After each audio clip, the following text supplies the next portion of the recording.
Assalamualaikum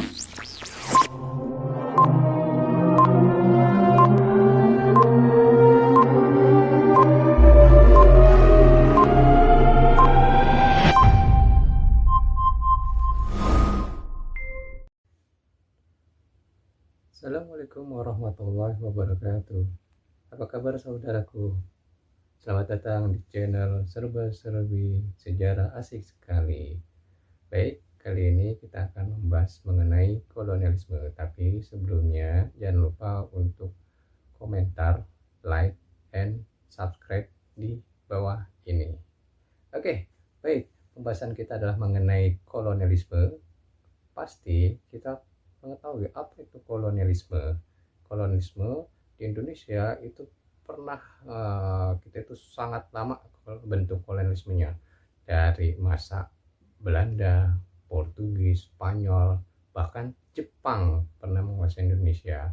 Oke, tapi kita tidak akan membahas itu. Kita akan membahas mengenai latar belakang penyebab dari kolonialisme sampai nanti Belanda masuk ke Indonesia.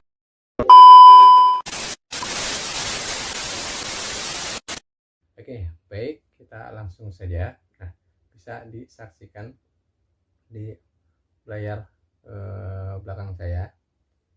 Oke, baik, di sini terlihat bahwa ternyata tahun 1493 Istanbul, Konstantinopel, dulu itu adalah pusat dari perdagangan antara Eropa dengan Asia.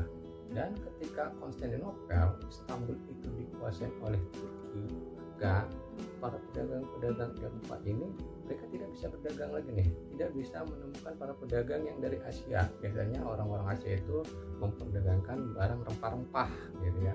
Nah, barang rempah-rempah ini ternyata ketika Konstantinopel ditutup, mereka akhirnya mencari cara nih, bagaimana nih mereka untuk mendapatkan rempah-rempah tersebut ya. Maka kemudian bangsa Eropa itu melakukan yang namanya penjelajahan samudra.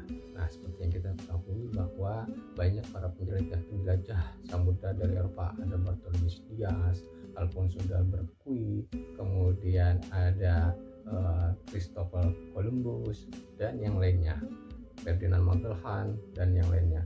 Nah, ketika para penjelajah ini mereka mencari di manakah pusat rempah-rempah, akhirnya mereka mencari itu. Ternyata mereka menemukan orang-orang Portugis, orang-orang Spanyol, mereka berlayar dari barat dan timur. Di situ terdapat perjanjian Chianti dan mereka akhirnya bertemu di satu titik, yaitu di Indonesia, lebih tepatnya adalah di Maluku. Nah, ini layarnya seperti ini, gambarnya, petanya seperti ini. Nah, mereka bertemu di Maluku ya. Kemudian dari penjelajahan samudra itulah maka kemudian bangsa-bangsa Eropa, termasuk salah satunya adalah Belanda, itu masuk ke Indonesia. Nah, dari penjelajahan samudra tersebut, nah kemudian setelah Belanda masuk ke Indonesia, akhirnya disinilah maka muncul yang namanya VOC. Nah, apa sebenarnya latar belakang dari terbentuknya VOC? Nah, VOC itu panjangan dari Foreign Ost Indies Company ya, lahirnya tahun 1605. Nah, ternyata mereka lahir itu dilatar belakangi oleh persaingan para pedagang-pedagang Belanda. Mereka saling bersaing di Indonesia. Akhirnya agar tidak terjadi persaingan, maka dibentuklah yang disebut dengan VOC ini ya. Nah, ternyata VOC ini ketika di Indonesia itu sangat istimewa. Kenapa? Karena mereka memiliki hak istimewa atau yang dikenal juga dengan sebutan hak oktroy, yang jarang-jarang kongsi-kongsi dagang atau perkumpulan dagang itu memiliki hak tersebut. Nah, inilah hak-haknya. Nah, bisa dilihat nih, hak membuat mata uang, bayangkan ya, sebuah perusahaan itu bisa membentuk mata uang, kemudian membentuk tentara ya, kemudian menyatakan perang. Nah, ini kan sebenarnya yang dilakukan oleh negara. Nah, bisa juga disebut sebenarnya VOC ini adalah negara di dalam negara, karena mereka haknya itu sama seperti negara. Nah, oleh sebab itulah VOC ini dia memiliki hak istimewa yang benar-benar luar biasa seperti itu.